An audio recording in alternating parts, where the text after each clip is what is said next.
I'm Will Haynes of the Watkins Museum of History, and I'm very glad to welcome Lucinda Lindermann of Pacific Coast Conservation and Carrie Altenburn of the Oak Hill Cemetery Committee and a bunch of other organizations here in Lawrence, Kansas. So both of you, thank you for joining me this evening.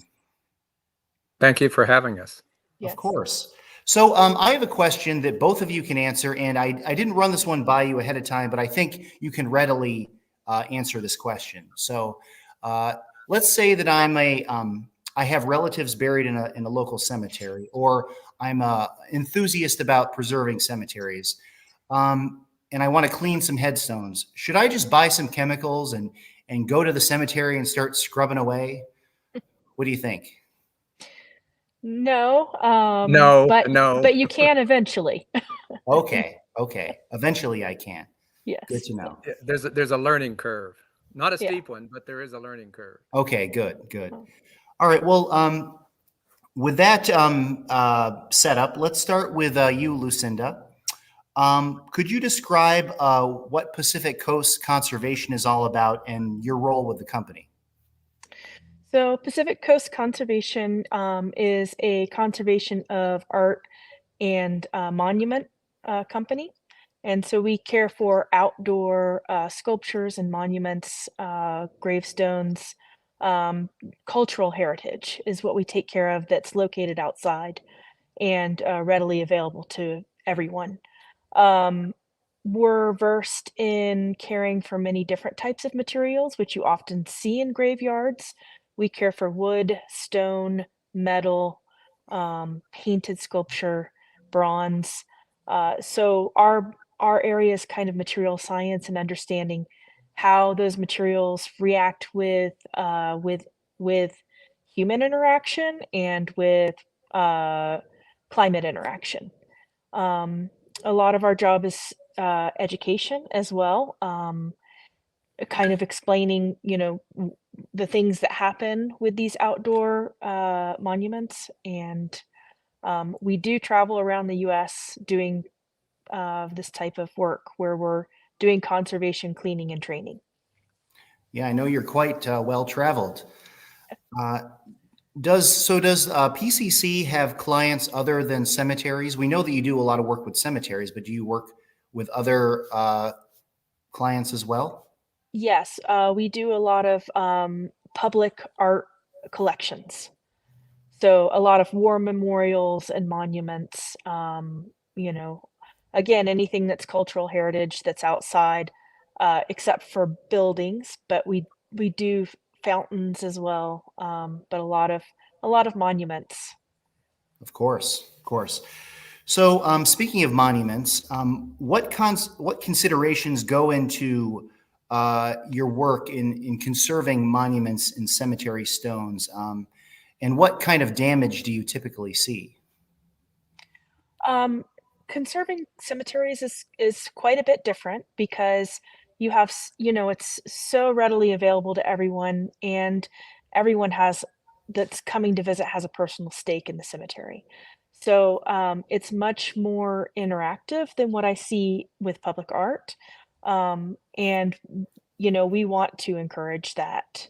The things that generally we see happen, normal weathering is always an issue, but that can be taken care of. What we see that's more detrimental is somebody that's really excited about getting out and taking care of something and not knowing how to do it. And so we see more damage occur from repairs made with Portland cement, which is harder than any of the other materials, any of the other stone materials, or we see epoxy fills, lots of lawnmower damage.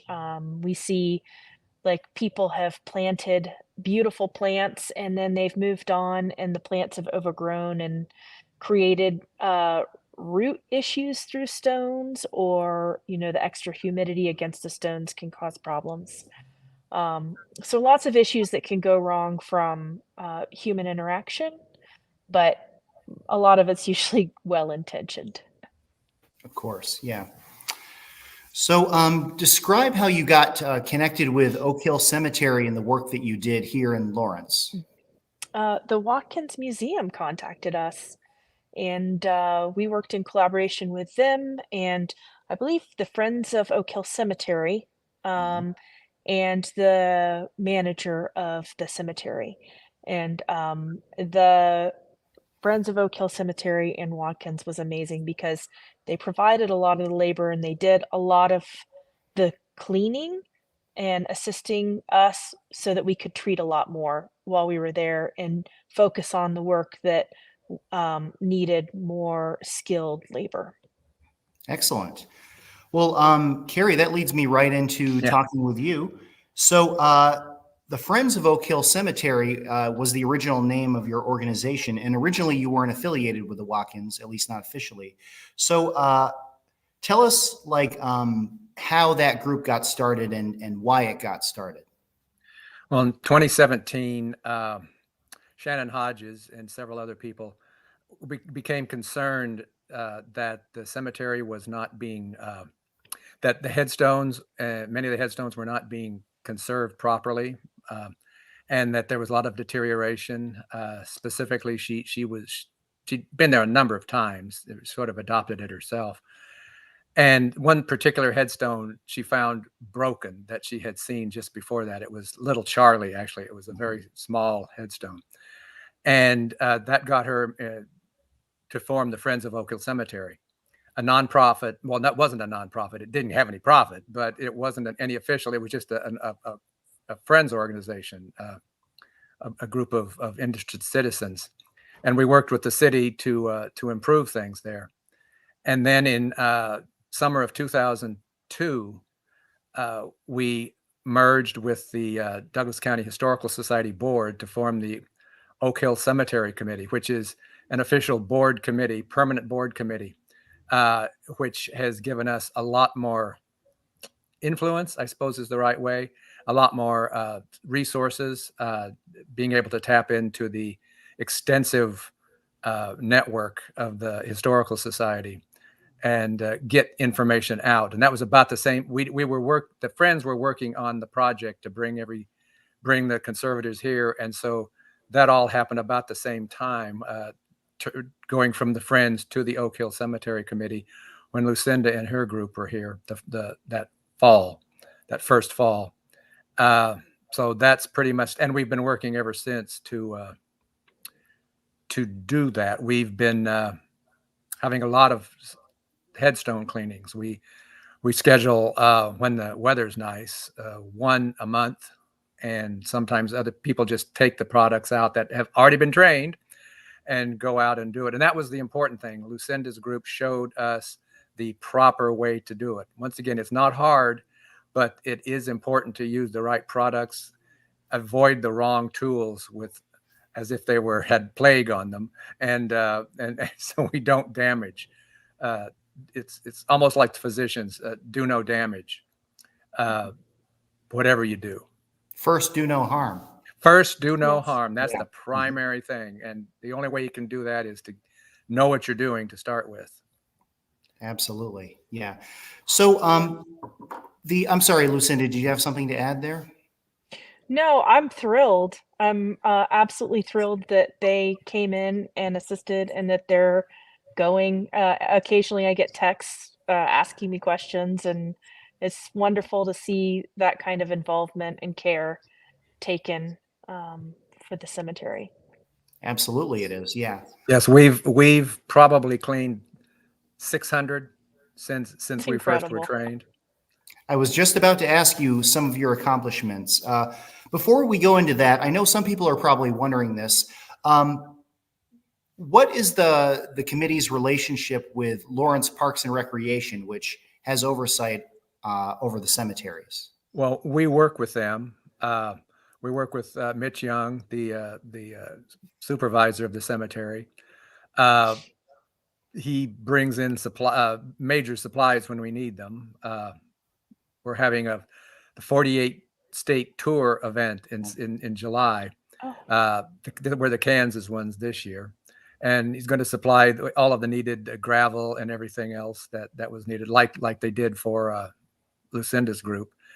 And also just anything that we can they can do for us and we can actually do for them. We're trying to make a partnership out of it and not be an adversarial relationship. Work together, because that's when things work the best, is when you can be a team, and that's our goal. Definitely. So you mentioned, I believe you said about 600 stones cleaned So far, yeah. Yeah, that's counting. incredible. So go into a little bit more detail, like about first of all, how many members does the committee have, and how many volunteers have you worked with? Oh, let's see. How many members does it have? I think there's 7 members. Yeah, it's a small group. And small group and volunteers. Oh, we've had 20 or 30 over. They don't all come every meeting, every cleaning session, but we've had that many people interested. Some come every single one. Others show up occasionally when they have time. We try to do them on Sundays when it's maybe the least busy day in the week for people. We have not had to buy our supplies. The cleaning agent, Proseco, which is a Lawrence company, has donated their Revive for quite a bit, quite a number of gallons of it. So we're working with them too. We feel like they're a partner in it too. So it's work. It's an ongoing, very good ongoing process and project. Excellent. And the interest in the community is very big. I know it is. Yeah. So having said that, you've accomplished so much with a relatively small group, and of course with the expertise of Lucinda's organization. What are some of the standout accomplishments, like in terms of the different stones that you've cleaned or sections of the cemetery that you've worked on? Well, we're in the older sections usually. We concentrated on Civil War and Quantrill's Raid headstones for certain projects, like if we're going to before a tour out there or something, we know there's going to be a tour or an interest in that particular topic. We'll concentrate on those. Now we're not as we're concentrating more on sections in the cemetery more than individual stones. We do still clean individual stones when needed, but we're trying to make a visual impact to show people what can be done and if you do things properly, and so it doesn't just one here and one there. You get a number of them relatively close together. And it really pops. I mean, last year especially, we concentrated in one section of the cemetery mostly, and by the end of the year, we were getting comments from people. And also, the Lawrence Preservation Alliance gave us a Preservation in Progress award too, because of what we've been doing. And once again, we couldn't have done it without Lucinda's and her team's education, teaching us what was the right way and the wrong way. Absolutely. And now you hear people say, "Well, I'll just take my putty knife out," and go, "No metal brushes, no metal putty knives. No, don't bring out bleach or anything else like that. No bleach." No bleach, please. And no, epoxy is not a good thing. Right. It has its places, but not in a cemetery. Good to know. Yeah. So, definitely we advise against doing this work without the proper training and the proper equipment. Absolutely. So what are some of your committee's plans for the future, your future goals with Oak Hill Cemetery? You mentioned the 48 States tour in July, which is tremendous. So that's going to come here to Oak Hill Cemetery, but what else do you have in the works? Well, we still have our monthly cleaning sessions on the 3rd or 4th Sunday, depending on which month it is. We started in April and we'll go through October. If it gets too cold out there, you cannot put the cleaning product safely onto a stone, and it has to be able to dry at some way before it freezes. So we avoid the winter completely. We're actually we're thinking about what we can do. The best things we've actually learned. Several of our people have learned how to reset stones, push them back up on their supports that have come off, not the big heavy ones, and also we've encouraged the city, and they're doing some of the conservation on their own. They've picked up stones that have fallen over, too big for us to do on our own, and put them up. So we're building that partnership, and we're always open to volunteers. If anybody is interested in volunteering, they can contact Watkins and come out as a volunteer. The more we have, obviously, the more we can clean. And the more we can clean, the better the cemetery looks. Absolutely. And once again, you've provided the perfect segue, Carrie, to talking about how people can get involved in your work. So as Carrie mentioned, you can email the Watkins at info@watkinsmuseum.org. You can also call us at 785-841-4109, and we will get you connected with this ever-growing group of volunteers connected with the Oak Hill Cemetery Committee. So thanks for giving us an update, Carrie. So Lucinda, Sure. What we've heard about the Oak Hill Committee. What have you got in the works over at PCC? What are you working on right now? Oh, well, we're getting ready to go to Charlotte, North Carolina to do a full conservation treatment on Oppenheim sculpture. Excellent. So that'll be a couple months. Virginia Beach, we're heading there after. We're working in Chicago. Where else? Yeah, we just got back from Wyoming and Louisville, Kentucky. So we actually have a mobile conservation lab now that we drive around to the different sites so that we don't have to ship equipment or fly things in. That's exciting. It makes it a little bit more portable. Yeah. So if people want to learn more about Pacific Coast Conservation, how do they find out about the company?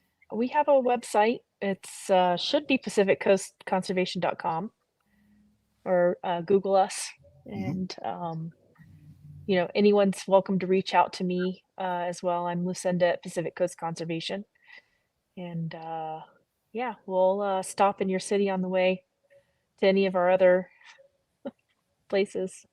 I have to imagine that getting to travel the country is one of the most gratifying parts of the job. It's my dream job. So it's fantastic to meet people in new places and see new towns and hear the stories and the histories. So it's been wonderful. Excellent. Well, thank you to both of you for joining us today, and we'll say goodbye for now. Thank you. Thank you. All right. Thank you.